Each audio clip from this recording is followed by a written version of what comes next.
And welcome, Hoosier fans, to another episode of Doing the Work, the first show on the Back Home Network dedicated to the IU women's basketball team.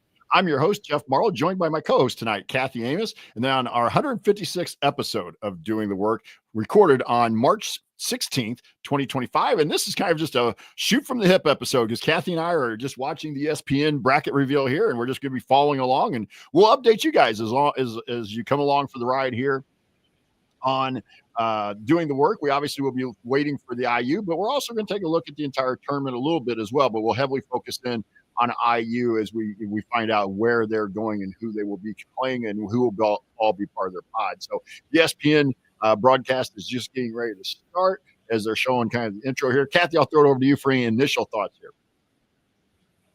Yeah. So Jeff, thanks for being here with me tonight. It's always fun here on the women's side to watch these reveal parties and selection shows the last few years together. So I predict we don't need to sweat it out like we did in the men's and a couple hours ago, and I think we'll have better results as well. So it'll be different for us than the last couple of years as well. We've been pretty spoiled as we've done the show here. We've started out, what is this, our fourth season, Jeff? I think doing the show together. This will be the first year we aren't going to host.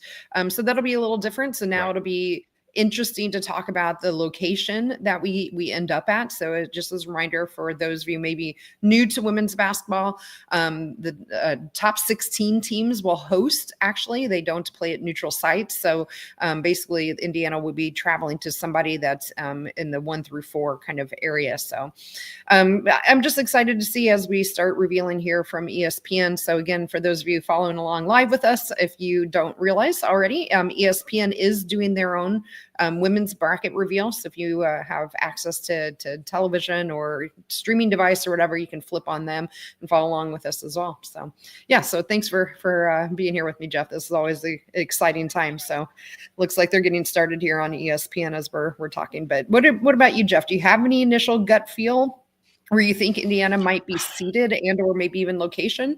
I really don't follow it close enough to know, but I'm curious if you have any thoughts. Location, I really don't care. I think they're going to be a 10 or an 11 seed. I'd be absolutely shocked if they get up to a 9. I think the one thing that could pull them, one thing we saw at the men, the SEC got some better seedings because the league was judged to be so much better than the rest of the country. So if the Big Ten women plays out that way, where they're getting maybe 10, 11 teams invited to the tournament, then maybe that seeding pulls up a little bit based on the overall strength of the conference. But right now I'm thinking 10, maybe an 11, and we'll just kind of see here as they get thrown out here. Just real quick before we talk about a couple things, I guess, news-wise, Wisconsin let go of their coach in terms of, but really that's the only change so far in the league. Everybody else that finished toward the bottom of the conference, Purdue announced Katie Geralds was coming back. Penn State announced that their coach was coming back. So we, for the 3 teams that didn't make the conference tournament, no changes out of those 3. And like I said, Wisconsin being the only one that has made a change so far, but their best player did jump into the portal already. So it'd be interesting to see maybe where she ends up. And she's a post player, by the way. Yeah, that's right. And I think I also saw for Purdue, they had a freshman decommit as well.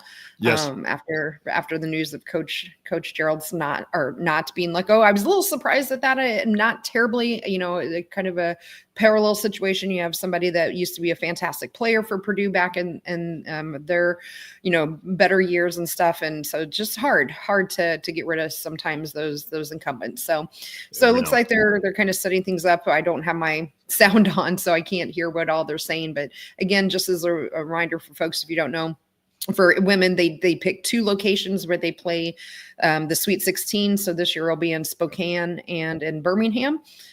So they basically call it the East and the West. So it looks like we're getting ready to go with Regional 1, which is in Spokane.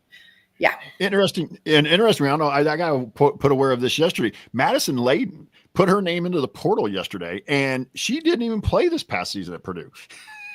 Yeah, she'd have one more year of eligibility left. But I thought that was an interesting one because when the person first told me, I thought they meant the younger sister, and they're like, no, it was the older sister. So UCLA and the Big Ten team here is the overall number 1 seed, it looks like. Yeah, good for UCLA.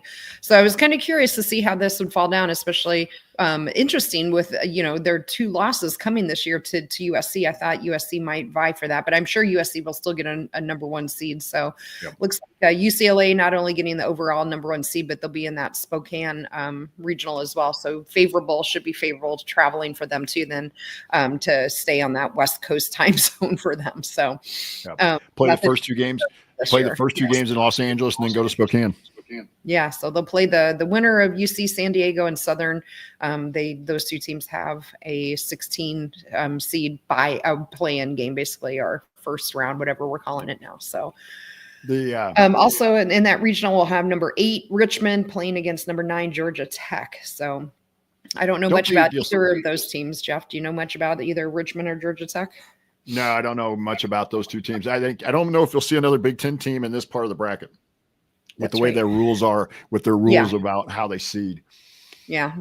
Although if there's enough Big Ten teams, they might not have avoided it. So, well, another piece of news, that's right. Sean Donahue here in the chat pointed out too, I forgot about this since it feels like a long time since we podcasted together, but Coach Morin on her last show with Austin did say that Linnea is progressing really, really well and is actually expected to be cleared here to start practicing in May. So a little bit more time, I think, is needed, though, for Sydney Finn, the freshman who is also out this year hurt. So thank you, Sean, for reminding me of that. And I appreciate that, too, Sean. I think that's really big as you look forward to next year, because I really think, again, I've said multiple times, I think Linnea has star written all over her. And I think not having her this year hurt. Yeah. And, we'll talk in the off season more about who's coming back and who's not. We're definitely going to need her to be back next year, I think, depending again on what happens in the portal. So what else we got going on here? We got Ole Miss is going to be the 5 seed. They haven't revealed their opponent yet. And yes, they're going to get Ball State, who was making, I think, their first appearance in the tournament in like 25 years. The last, I think Brenda Fries was the coach the last time they made the tournament. Yes, shows how long ago I had heard that too. I thought that was an interesting connection. It was a long time since Ball State has been in. So, for me especially, I used to go to swim camp when I was younger at Ball State for like 5 years running, and almost went there and swam for them in college. I ended up not, but so they have a soft spot in my heart. Yeah. So LSU here. Well, Baylor was playing Grand Canyon as well. So now LSU will host. They'll be the 3 seed in this regional. Yeah. Did I see Baylor got a 4 seed? I think that's what I saw. Yes. Yep. So yeah, LSU will be hosting again as well. They're a 3 seed here. And I don't think they've revealed their opponent yet. Nope. So they'll be playing a 14 seed. They'll be playing on Saturday. So that's interesting. San Diego State. I don't know anything about San Diego State. I did watch a couple, snippets of LSU games here and there. So, it's a typical LSU team that we've seen of the last couple of years. So, I expect that will probably be a pretty easy match for them, Jeff, don't you? Yeah, the Mountain West is not, an overly deep conference, but San Diego State is a program that has come on the last few years. Florida State gets the 6th seed here in Baton Rouge, and they will be playing. My feed's a little bit behind Kathy, so yes, I should. I'll have to wait about 10 seconds. I don't want any spoiler alerts for Jeff here. So yeah, they will be playing in LSU's area, so they'll be going up to Baton Rouge playing George Mason, number 11, George Mason. And you're still ahead of me. I'm still ahead. I even paused. Now it's George Mason here. No, you're fine. And I know nothing about George Mason except they won the Colonial. That's right. Yeah. And if I remember, I think George Mason hasn't been in the tournament for much at all. Or is this their first time? I have someone should fact check me on that if you're able to. I'm looking. Yeah, go ahead. I asked my husband Sean did look.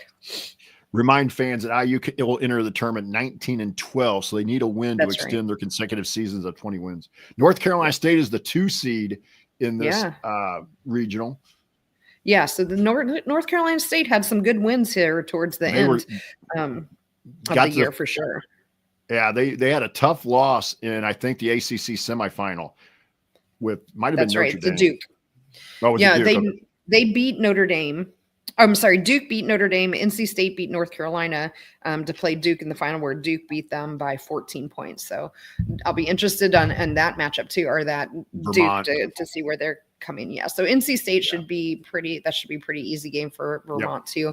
I mean, historically, generally speaking, especially with these high seeds like this, the women are pretty much chalk. This could be a potential place for us in a 7-10 game. Yeah. Well, no, because it's Michigan State. I'm still ahead of Jeff. So it's not us as a 10. Yeah, you're still ahead because it just came up for me as Michigan State. Yeah, so Michigan State getting a 7 seed going down to Raleigh, North Carolina. So we'll see who's coming up. Oh, here you'll be interested in this matchup, Jeff. That could be an interesting matchup. Oh, Harvard. We know Harvard plays well. Harvard, by the way, didn't actually win the Ivy League regular season. They were the 3 seed in the Ivy League tournament, which is it would basically the top 4 teams in the Ivy League play basically a 4-team tournament, and Harvard won the conference tournament, so they get the automatic qualifier. But that is not going to be, I don't think that's going to be an easy game. Now, I think Michigan State will win, but I don't think that's going to be an easy game. Yeah, that is definitely a tough matchup there, I think, for Michigan State. So as we know, you have to be ready to play the Crimson here. And surprisingly, I thought they would win both the regular season and the tournament. But to Jeff's point, they did not. So, Kathy, so what's an intriguing matchup here, Jeff, for you? I was going to ask you, you tell me. I kind of like this Ole Miss Ball State game. Yeah, I do too. I don't know much about either one of them, but I'll be intrigued to see. I think Ole Miss wins that. I think still, like we just talked about, that last one that was revealed, the Michigan State Harvard one. I think that's going to be a really interesting matchup to watch as well. So they pulled down the bracket already. I'll see if I can find one here. So, the other part about the other thing is George Mason first year? No. Okay. That was the one that also we talked about, Michigan State Harvard there. Usually in the women's game, you don't see the number of high seed upsets like you do in the men's game because the parity hasn't quite got there. But Harvard is a 10. I think will give Michigan State some fits. But I just think Michigan State plays a style that will be a little tougher for Harvard than we did. I kind of like that Michigan State potential Michigan State North Carolina State matchup in the second round. Yeah, I do too. I think, Michigan State's defense going against NC State, I think their offenses looks pretty good. So NC State getting that 2 seed, like we mentioned. So the top 4 seeds here, then for those following along at home, Region 1 in Spokane, UCLA got the number 1 overall seed, NC State at number 2, LSU number 3, and Baylor number 4. So yeah, and if you're NC State, that's not, you're not getting any favor for that because you're flying clear across the country for your semis. That's right. Yeah. I mean, it's better than being a 5 seed, so don't get me wrong. Right. That's true. At least they're hosting. That should give, I think, NC State always a lot of those top seeds again. Very few of them, I think, when they are hosting are losing, but it has happened, as we all are well aware of. I like UCLA. Right. I like UCLA to come out of that region. Yeah. South Carolina is our next number 1 seed. Yep. So not a surprise there either. Nope. So Jeff, while we're thinking about number 1 seeds, I think USC gets the third one of those. And then I'm kind of feeling like maybe Texas has a shot at a number 1 seed, but who would you guess get the other 2 number 1 seeds? I think it's going to come down to either UConn, Texas, or Notre Dame. And I'm going to lean toward UConn. Yeah. So we'll be interested. I think Notre Dame did at one point. I think they're going to end up with a number 2 seed for Notre Dame, especially they had a couple losses here late in the season, like we mentioned in the conference tournament they lost, and I think they had one right before in the regular season. Rip Jeans Day at Tennessee Tech. Evidently. But South Carolina will host Tennessee Tech in the first round. Yep. So Sean, my husband, Sean, confirmed this is the first year for George Mason to make the tournament. So congratulations to George Mason. So in South Carolina, or at South Carolina as well, number 8, Utah will be traveling over to South Carolina as an 8 seed. Huh. Utah traditionally has been, at least over the last day. Oh, there it is. There we're number 9 seed. Indiana is playing number 9. Utah, which means a second round potential matchup with South Carolina. Yeah, and a rematch from last year could be potentially on the line here. So I don't know anything about Utah, Jeff. Maybe I'll try to look them up on her hoops. I'm looking them up right now. Yeah, so we'll see. All right, so number 9 seed, so pretty safely in for us again this year. So I'm really happy to see that. Congratulations, and we got Maryland's jumping up here as well. So Utah Utes. So Jeff and I will do some on the fly scouting. Utah 22-8 overall, Great. 13-5 in the Big 12. And then Maryland was the 4. They're going to play Norfolk State. Their top scorer, they have three players that are double-digit scorers: Gianna Kimmins, Maya Turi, and Kennedy McQueen. We'll keep an eye here as we go with the bracket reveal. So we got Maryland's coming in as a 4 seed. So good for Maryland getting to host. So that was kind of a question mark I had from the Big Ten. They'll be playing Norfolk State as the 13 seed. Also in coming up to Maryland then will be number 5, Alabama. I haven't seen their number 12 ranking yet. So back to Utah. Yeah, as Jeff mentioned, they're 22-8. I'm looking at the schedule. They are in terms of points per game, they average 76 points per game, and holding their opponents to 63 points per game. So Alabama in College Park will be playing Green Bay as the 12 seed. So that is Utah's Birmingham regional. Utah's worst loss is they lost early in the year at Northwestern by 2, 71-69. They also lost to Mississippi State, but they have a big win over Notre Dame earlier in the season, 78-67. They also beat a Princeton team that's on a bubble here. Princeton is a possible at-large team here. They beat Princeton 79-76. Washington may end up being one of the last teams in. They beat Washington 67-57. I'm trying to look for anything else. They lost to TCU, who won the Big 12 by 8. But they got beat by Texas Tech in the conference tournament. And so if you go back to, they've lost 3 of their last 5 though. So they had a nice winning streak toward the end of the season. 1, 2, 3, 4, 5, 6, 7. They won 7 straight at one point through January, February. But like I said, have lost 3 of their last 5. North Carolina, 3 seed hosting Oregon State. Yep. Number 14, Oregon State. Also coming to Chapel Hill will be West Virginia, number 6 seed West Virginia. So, all right, looking a little more at these stats here for Utah. So I mentioned their points per game. They're averaging 76 and 13 for 63 for their opponents. They shoot 56%, field goal percentage, 37% from 3. So here you go. We got a play-in game. Here's your Ivy League again, Jeff, coming in. Columbia will be playing against Washington. And then the winner of that game is the 11 seed going against West Virginia in Chapel Hill on Saturday. Did you happen to see, I didn't see when they popped it up there, what day we're playing by chance, Jeff? No, I'd have to go back and look. Hopefully they'll go back and show it here in a second. I think probably Friday. I'm guessing Friday. Utah was coming into today. Utah was 26th in the net.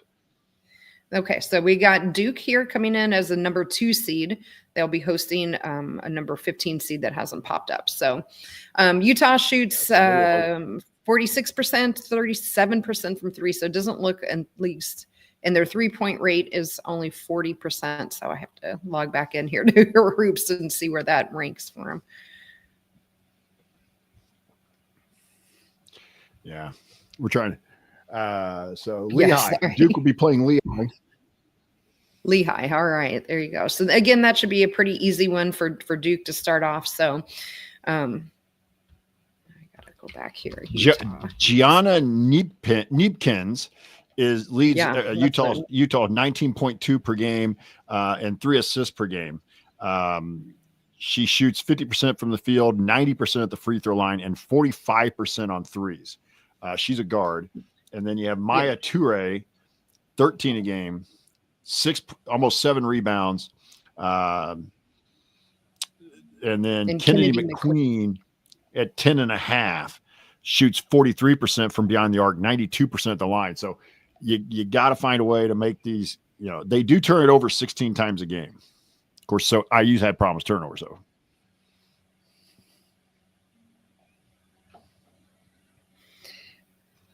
Okay, so Oregon getting in as a 10 seed playing number 7 Vanderbilt. That will be down in Durham, North Carolina. So they'll be in that Duke bracket. So yes, Indiana and Utah will be playing on Friday. They don't have the times announced yet. But again, just as a reminder, we'll be in that South Carolina and down in Columbia. So We'll be playing that game against Utah in South Carolina. So an interesting one. So let's go back here to some more stats here, Jeff, for Utah. So as I was talking about, their 3-point shooting, not real. So they shoot 37%, which is 14th in the nation. So pretty good shooting from 3-point land. In terms of 3-point rate, they also seem to take a lot. So that'll be interesting. They shoot 40% at a 3-point rate, which is 12th in the nation. So it looks like they're not real great in terms of getting points, getting to the line. So hopefully that will help with foul trouble. They don't have a whole lot of points, at least from free throw rate. They only shoot get 15% of their points from the free throw line. So let's look at rebounds. It's been a kind of a Piccadilly for us all year. So total rebounds per game at 36 rebounds against 31. So out rebounding their opponents by about 5 or so per game. Anything else as you're kind of scrolling through their statistics, Jeff, that jumped out to you? Head coach is Gavin Peterson, who's in his first year. He had been part of the Utah staff since 2015, and then took over this year as the head coach. So he's not a lot to really kind of see here from his, at least from, his coaching background. I mean, obviously spent a lot of time as assistants, things like that. I believe I did see somewhere where he played. I think he played at Hawaii, but he definitely went to Hawaii, and he's a native of Hawaii as well. So he's in his first year as head coach. Awesome. All right. So let's see. Kathy, real quick, talking about stats for Utah. I was looking here as I'm trying to look. 1, 2, 3, 4, 5, 6, 7, 8 players that play double-digit minutes for Utah. So they at least have some depth. Yep. Yeah, definitely. The other thing is, and I'm just checking out their turnovers here. So, now I lost it. This is clearly doing this on the fly, aren't we? So turnovers, here we go. So they average actually around 16 turnovers per game. Yep. And force 17. So that might be another area I would think maybe we could exploit with our defense, Jeff. If they're turning it over an average of 16, maybe that's something we can definitely exploit. And again, things that jump out, the problem is we turn it over. That's right. Yes. So that's what I was going to say. If we can take care of the ball and maybe force some extra turnovers against them, then I think that will bode well. But boy, it's hard being in that 8-9 matchup, because you would think on paper then they would be fairly comparable teams. So. Mm-hmm. The committee valued IU higher a little bit better than some of the bracketologists. I know there's not as many bracketologists out there on the women's side as there is the men, but most of the bracketology had IU as a 10 or 11. So, So the one bad loss IU had in the metrics was Butler. Right? Yeah. And so it makes you wonder a little bit, though, if like a loss against Harvard didn't look so bad when they came back and won the conference tournament. That's right. And we had some really good wins, right? I mean, we had that Baylor win, but people might have forgotten about that. It seems like forever ago when we beat Baylor down in the Bahamas. We beat Iowa on the road. We had some really nice signature wins as well, too. So someone in the chat here was asking why we got seeded above higher seed than Oregon. Oregon was a 10, we were 9. I think part of it is, we did just beat them pretty well in the Big Ten tournament. I don't remember Oregon have any huge signature wins that I remember, like we just talked about with our Baylor and Iowa and some of the other wins that we have. So that would be me kind of, yes. Sorry. People might've heard the squeaking in the background. One of my dogs had one of her toys behind us. So not a turkey gem running loose in my house. It was just my dog being a turkey. So yes. So that's kind of my quick take on why maybe we were ahead of Oregon. What are your initial thoughts on Utah, Jeff? But back to our matchup. I know I haven't watched a single minute of Utah, so we only have stats to go off of, but do you have any interesting, it's a crapshoot with those 8-9 seeds, but no, I don't have anything. I haven't seen Utah play a lick other than I think I caught maybe the last 2 minutes of the Northwestern game all the way back in November on BTN. So far 6 Big Ten teams are in. Thank you. I was just going to watch that. So it's just going to be one of those that you gotta play well. In these 8-9 games, to me, it's kind of like who can find the rhythm the best, because you're going on the road, you're playing in a different gym. Excuse me. And there'll be a good crowd. South Carolina will play the game before, and some of that crowd will stick around after to see who they're playing. And those South Carolina fans, at very minimum, are at least going to remember IU played them tough last year. So they're going to want to possibly see what IU looks like this year in case they play them again. That's right. So here we go for Region 3 in Birmingham, Jeff. Texas gets the other one. And now I do expect USC will get that fourth number 1 overall seed here. So would you want to be the number 1 seed that plays number 2 UConn in the regional final? No, that sounds terrible to me. UConn is playing pretty good ball for most of the year here, especially in their conference tournament. Boy, they put some hurting on some of their teams. But Texas will be playing the winner of High Point or William and Mary. So coming up, we got here in Austin, Texas, another Big Ten team coming up, Jeff, is number 8 Illinois. So 1 seed higher than Indiana. Also not surprised at that. I think they deserve that. They have a couple more wins than Indiana. Again, just as a reminder, I know we mentioned it before, that this will be for Coach Morin and team going after their 20th win, which is a big deal. So they'll be playing number 9 Creighton. That is an interesting matchup. The surprise there, though, is Illinois is an 8 seed. Yeah. I would have thought them would be higher? A 6 or a 7. Yeah. Yeah. I was thinking they'd be a little bit higher as well, but they also had some losses, if I remember. Creighton is not a good matchup for them. No, I don't like that matchup for Illinois at all. Either. Creighton is historically, we got another Big Ten team coming up here, Jeff. Ohio State at the 4. So that's now Ohio State at 4. Yeah. We knew that. We knew they were going to host. We had a pretty good, although I did hear some rumblings of maybe how they performed in the Big Ten tournament might knock them down. I didn't think so with their entire body of work. Again, they're 25-6 on the year. They'll be playing Montana State, so hosting on Friday. But Kathy, you're right. Their Big Ten tournament was pretty bad. I mean, they didn't play very well in the quarterfinal game, and they just absolutely got blown out in the semi. Yeah, absolutely.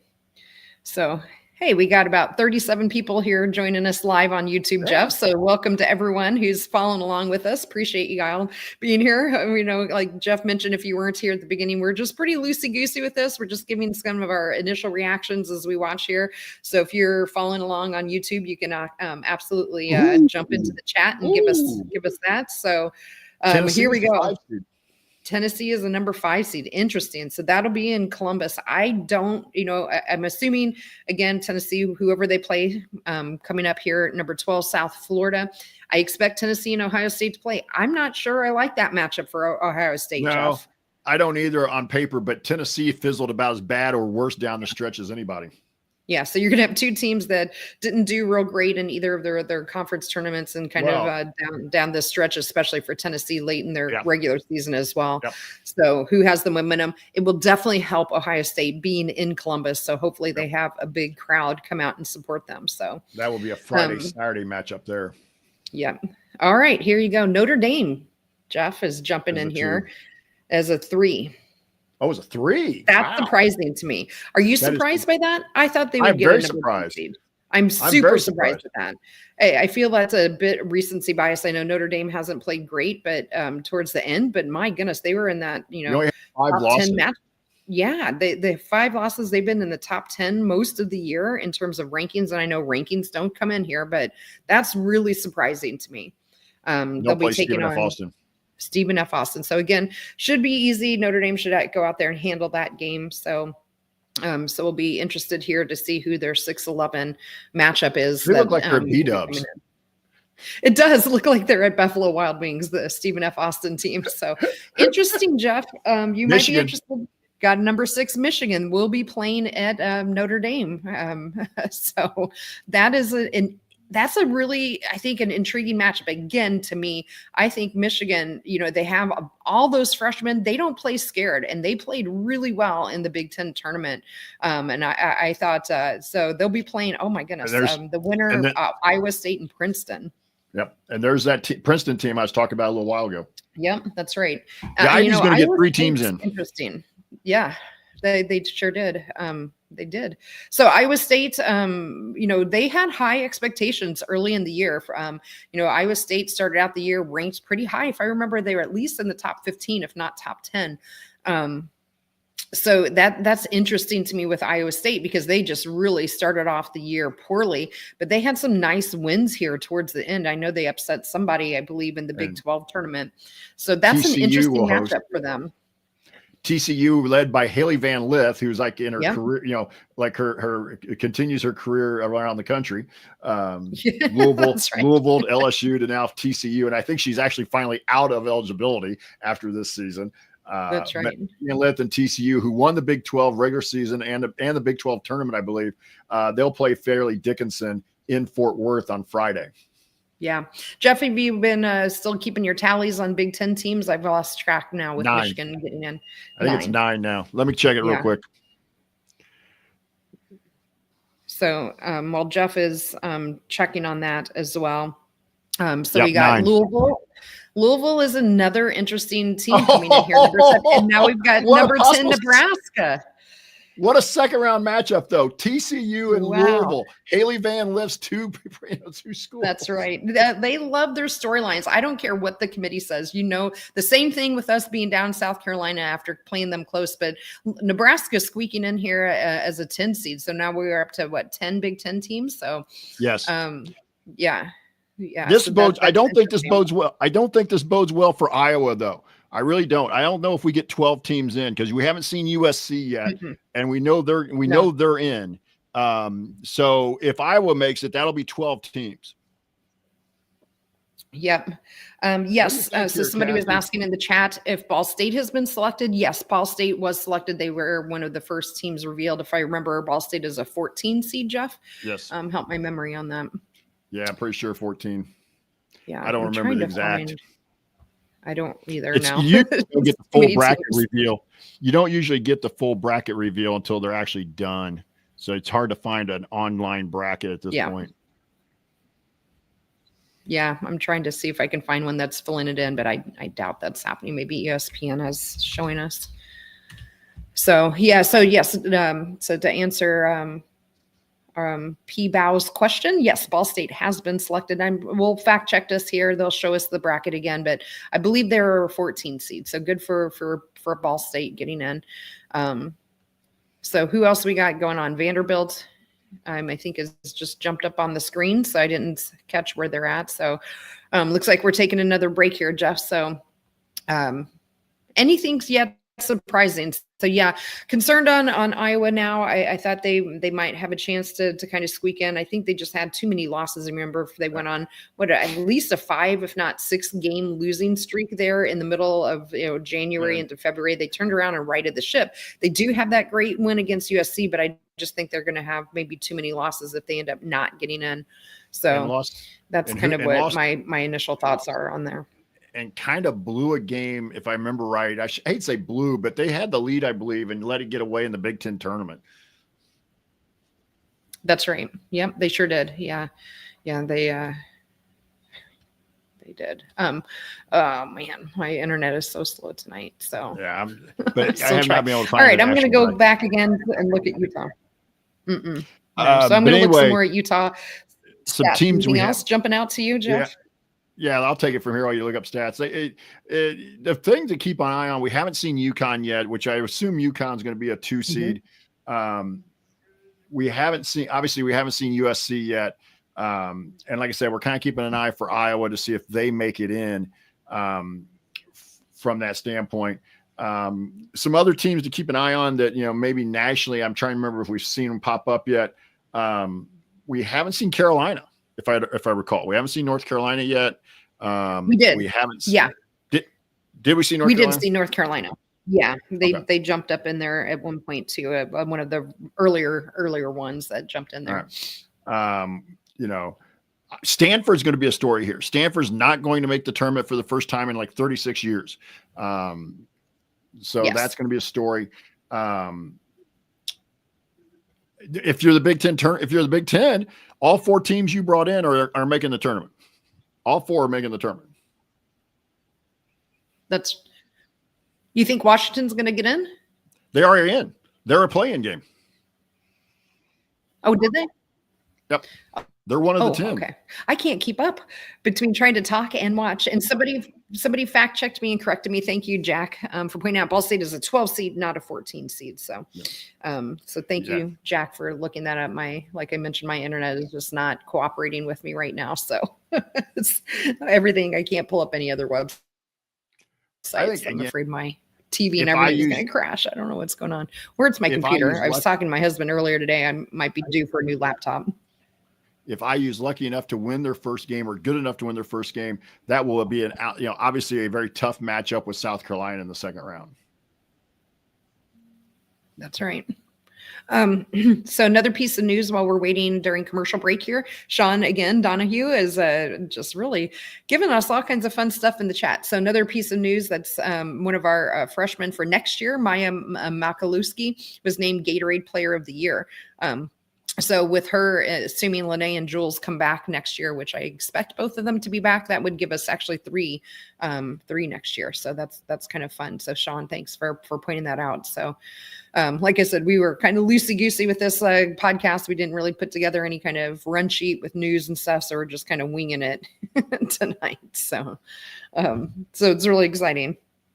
Again, how many years in a row now, Jeff, have we made it as the women's team? Is this our 6th year in a row or 7th year? I've lost track. It depends on how you count the COVID year. If you see the COVID year as non-making the tournament and that goes for everybody, then I think you go back to, obviously 21. We've been in 21. They missed on the last year that Tyra was a senior. Was that 18? I want to say that was 18. Yeah, I think that was 7 or 8 every year after ago, that. right? And they would have made it in the COVID year. So they would have, yes. All right. So they are revealing the bracket on the ESPN app as we go. So I can do better here checking on my phone as we go. So here you go. Last number one spot does indeed go to USC. So the debate here on ESPN is between them and UConn. So I'm expecting UConn to be the number 2 seed in their side of the bracket. Then Jeff, don't you expect that too? Especially since we know Notre Dame's already a 3. Yep. Still surprised at that. That's one of my bigger surprises here, I think. I really thought. So they will be taking on number 16 seed UNC Greensboro. Again, that will be played out at LA at USC's site. So I'll have an 8-9 seed after that to kind of match up against. So very interesting. So congratulations to USC. And how about that, in case anyone was doubting how big and hard the Big Ten was this year, not only are we going to have a large number of teams into the tournament, but we have 2 number 1 seeds of the 4. So coming up interesting out in Los Angeles, also playing in USC is number 8, California. So California will get to stay home and very, very close to home. So love seeing these live look-ins to these teams as they get revealed. The Golden Bears are certainly excited, so as they should be. That's fun. Ball State's playing Ole Miss. Thank you. I was just looking for that too.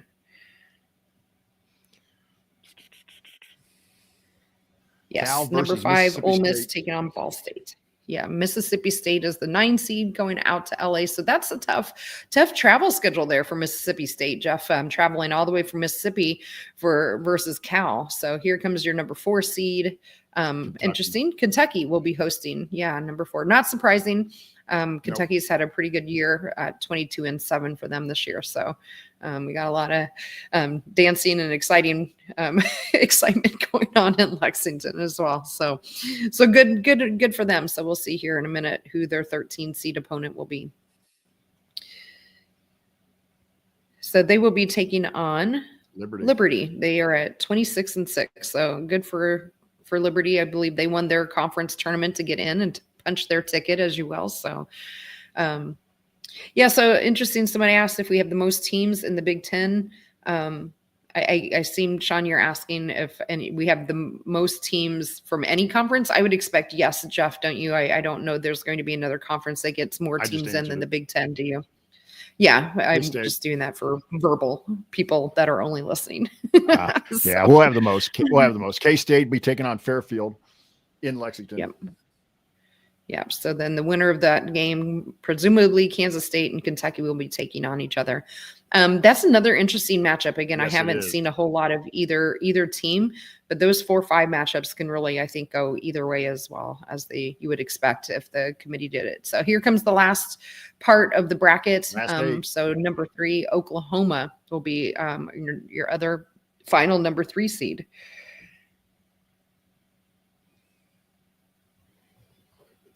They'll be hosting in Norman. Yes, that's right. All right. So what else we got? So we got UCLA. I'll just kind of recap some of our Big Ten teams. UCLA. We have Michigan State, obviously, in there. You have everybody but Iowa so far that was projected. Yeah, everyone that we expected. That's right. Do not sleep on Florida Gulf Coast here for Oklahoma. I think Oklahoma wins the game, but Florida Gulf Coast has been in the tournament in the last several years. It is not going to be an easy game. Well, here we go. Jeff answered. There's number Iowa. 6 That's 12 teams. Iowa. So they got wow, in. They're a 6? Wow. How are they a 6 over us? Come on. That makes no sense to me. Their name, again, just like it's still holdover from Caitlin Clark. I mean, I get it beat USC, but boy, they had those 22-10 and they give them a 6 seed. I just don't get that. They'll play Murray State. Don't sleep on Murray State here. That OVC champ is a decent team. Yeah, this is a really surprising one to me too. I mean, I'd have to look up Iowa's record here on who else they beat, but I other than USC, did they have any really huge wins? I don't know. UConn is the 2 seed, which we thought already. Yep. You can't explain Iowa as a 6 over Illinois. You can't explain it over Michigan State, let alone IU. No, you have a you can't explain it over Nebraska.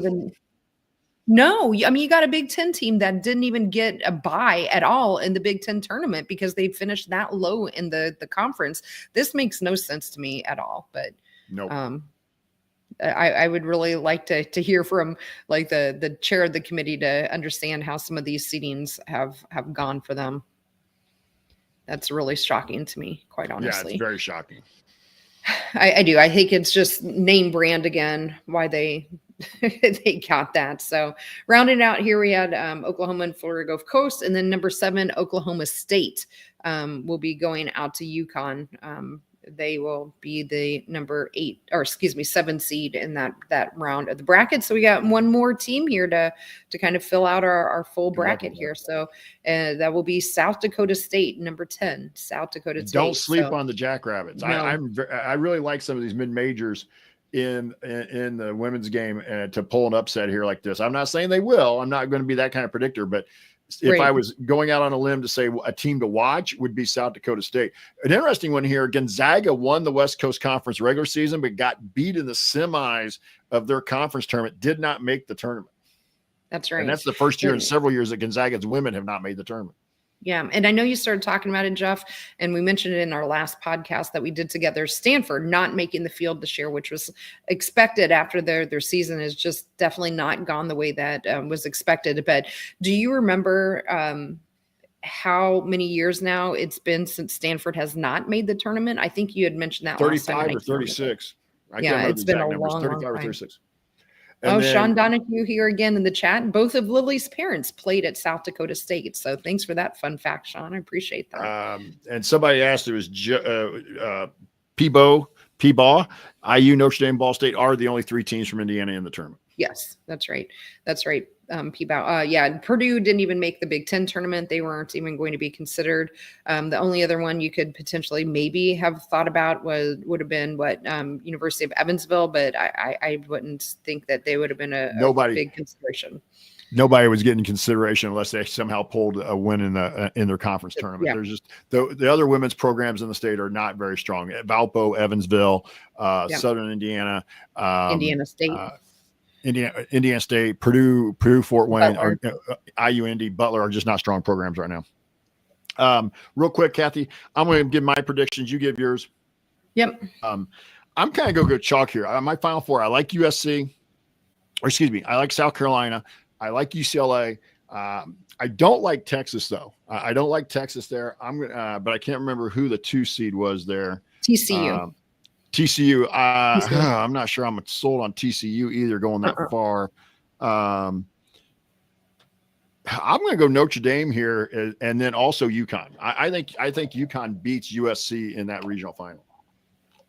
I could see that too, and we'll see. If they're able to get USC, we saw USC in the Big Ten tournament had some trouble with their legs there at the end now, and we're really retired. We know they're susceptible, but they do only have those couple of losses, right? They have UCLA and Iowa, I believe, are their only losses this year, Jeff. So I think that's an interesting matchup for sure.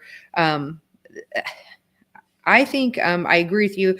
I think UCLA and South Carolina for sure I would lock into my Final Four probably right now. I do still really like USC. I'm not sold on Texas or TCU. I think Notre Dame, like you mentioned, can have a really nice run. I'm a big fan of Notre Dame in terms of I think Hannah Hidalgo, if she plays the way that I've seen her play a few times this year, I think they can definitely make a run to the Final Four as well. So Jeff, I have an interesting maybe question for you. So we ended up with 12 Big Ten teams in the mix, right? Was our final number. How many of those 12 do you think will make the Sweet 16 now that you've seen the full bracket revealed? So the draws didn't do them. Maybe.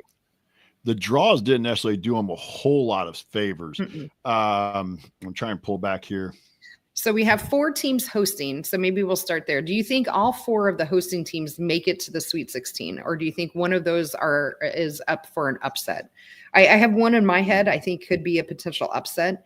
But I'm curious what your thoughts are there. I think Ohio State's played shaky down the stretch, but at least in the Big Ten tournament. But I think they'll advance because I just think Tennessee as a 5 has struggled about as badly. I think Maryland would be the team I think might struggle to make it to the second weekend. But I'm going to say all 4 of them get through, and then after that, I'm going to go with 3. So I think 7 make it to the Sweet 16. Do you? Okay. So yeah, I think you're a little more bullish than me. I think some of these matchups are pretty hard. I definitely, I think so too. I think it's going to be hard for Ohio State with Tennessee. Again, just not knowing, but neither team are playing really great here towards down the line, like we had talked about earlier. Yeah. Iowa coming in at a 6 seed is interesting, but they will be meeting Oklahoma to get past that in Oklahoma. I don't think they advance. Let me say that again, Kathy. Let me say that again. I'll go with 4 teams make it to the Sweet 16. Yeah. Sorry, 4. I meant that. I was thinking second game, but I'm going 4 to the Sweet 16. I messed up. That's okay. That's why I'm like, wow, you're really bullish on them on the Big Ten. So, I definitely, I'm kind of more with just the hosting teams. I think all of the other ones are going to probably, if they don't lose their opening game, I think they're probably going to use the second. Unfortunately, I put Indiana in that as well. It's just tough going up against South Carolina. We saw them last year struggle with South Carolina when we had a much better, deeper argumented, team than we did last year.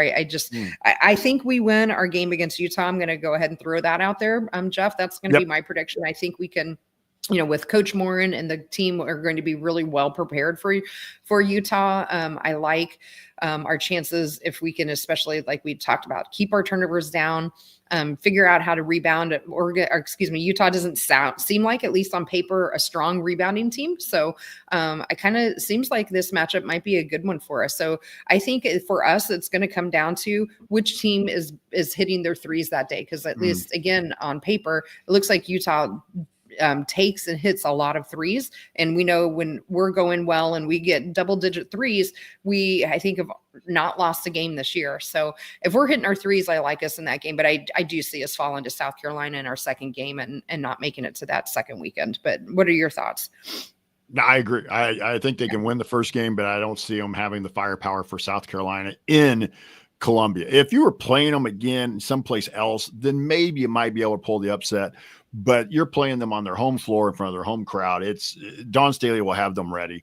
And there's a little bit of a chip right now, I think, for South Carolina. Even though they're a 1 seed, they're a team that has not gotten a lot of, and again, part of it is what happens when you're successful over a long period of time.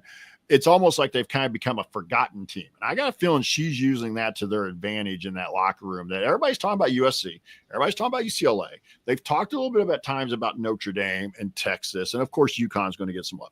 They've forgotten that you're the defending national champion. They're forgetting that you know what you've done over the last several years. So I think, and I think she actually works pretty well. I'm a big Dawn Staley fan. I know a lot of Hoosier fans may not be, but I'm a huge Dawn Staley fan as a coach.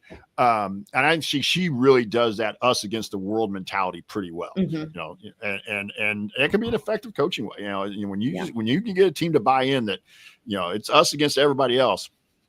You can really, really lift the team, and not that they'll need to, but I think they're more talented than us. They're deeper than us. So if we can get to that game, I'll be happy. If for some reason we pull the upset, then you're playing with house money anyway. So that's right. But yeah, absolutely. I'm going with those 4 teams that are hosting to advance to the second weekend. I think you can get about 3 teams that win and get to the next game. I think you can get 7, maybe 8 to the second round, but that's about it. I do too. I think one upset that I'll be watching for in terms of the Big Ten, if you're going with seeding, is Michigan State. I'm just, I think that Harvard matchup is going to be a tough one for them. So I'm going to put them on kind of my watch in terms of Big Ten teams. Iowa, Murray State, same thing. I feel like Iowa, has gotten too high of a seed here now. They have been playing much better down the road. I do think they end up winning against Murray State, but I think they fall against Oklahoma. We already talked about Indiana and Utah, Maryland and Norfolk State. Same thing there. I think Maryland wins. And then they have a tough matchup in that 4-5 game against Alabama. But like you said as well, I think they end up pulling that out. Who else do we have? Illinois and Creighton. Jeff, who do you feel there? That's an I think Creighton will win that game. I really do. I like Illinois, and I'd like to see them win, but that's not a good matchup in my opinion. No, I'm with you as well on that. I'll probably be picking Creighton in that one. Who else do we have? We talked about Michigan State and Harvard. That's just my personal thought. I think they better keep an eye on that. We talked Iowa, Murray State already. Utah, Indiana, Maryland, Norfolk State. So I think that we've covered them all. Did I miss? Oh, Louisville and Nebraska. That's an interesting one to me, Jeff. I think that Louisville pulls that out. So Louisville's a 7 seed, Nebraska's a 10 seed, and then I missed Oregon in there somewhere. I think Louisville wins by double digits. I think Oregon will struggle. Yeah. I do too. And then you have Michigan playing the winner of a play-in game at a 6 seed. I think they'll play win their first game, like you mentioned, right, and then take on number 3 Notre Dame. I think Notre Dame's going to win that one handily. I think Notre Dame's just got a deeper, talented team. I'm still surprised Notre Dame got a 3 seed, but yes. Jeff, any other last thoughts for you on what comes out in terms of surprises or predictions or bold predictions that you may have? I gave you mine. You wrap it up here, and then I'll get us out of here. All right. That sounds good. So yeah, I don't really have anything. I'm excited again to see our ladies play in Utah, down in South Carolina. At least, they'll be on the same time zone. So that's nice. The travel's not terrible for them to go there as well. I don't think, in my opinion, it's a tough draw in terms of the bracket. I think they, at least from our quick on the fly analysis with Utah, match up pretty well. So that game will be on Friday. I will be doing a show probably post game right after that. It depends on the time. I do have some tentative plans on Friday, so I might not be able to. Jeff has decided to go to Hawaii. So all of us are so sad for Jeff, I know, as he struggles through that. So it will be another solo show. So, but either way, I'll try to get some kind of content out there to wrap up that game afterwards. So Jeff, that's for me. Excited to see our women continue playing, going for their 20th win. Yes. Yep. And a chance to get their 20th win, and obviously to continue their streak in the NCAA tournament on a year that didn't maybe live up to the expectations, but at least we're getting a chance to play in the tournament. It's a chance for kids to get to be in that environment again. And one last opportunity for our 3 that are not coming back: Chloe Morton McNeil, Caroline Striplin, and Sydney Parrish, that we know of that aren't coming back, to go out, hopefully as best they can. If you want to see us do the show live, you can follow us at youtube.com/@BackHomeNetwork. That's the @ youtube.com/@BackHomeNetwork, or you can listen to us anytime on your favorite podcast site. You also can get information for doing the work at our with our newsletter, assemblycall.substack.com. We want to thank John Ringen John Ringer for our logos that we use on the show. We also want to thank Bob Thompson for music during our podcast. And we want to thank all of you for being here. And as Kathy said, she will get the information out to you about the times and everything for the podcast. We don't know what time IU's playing yet on Friday, let alone trying to figure out a podcast for Kathy to do. As she mentioned, I will be out for the next week after, or this coming week, I'll be here. But the week that the NCAA tournament starts and goes into the second weekend, I will probably just be on a beach somewhere or enjoying the sights, but anyway, but we hope you guys all join Kathy as she takes us through as much of the tournament as possible. And otherwise we will get you out of here, and thank everybody who is with us tonight or listening on the podcast for being here and supporting doing the work. For Kathy Amos, I'm Jeff Marlow. We'll talk to you next time on Doing the Work.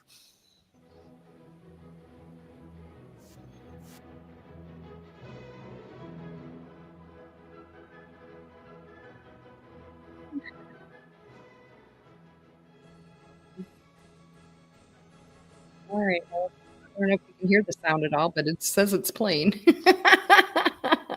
I can hear it. Oh, there we go.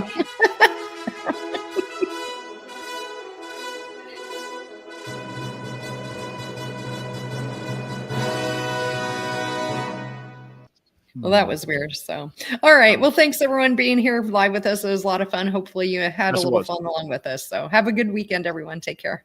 Everybody have a good weekend. See you.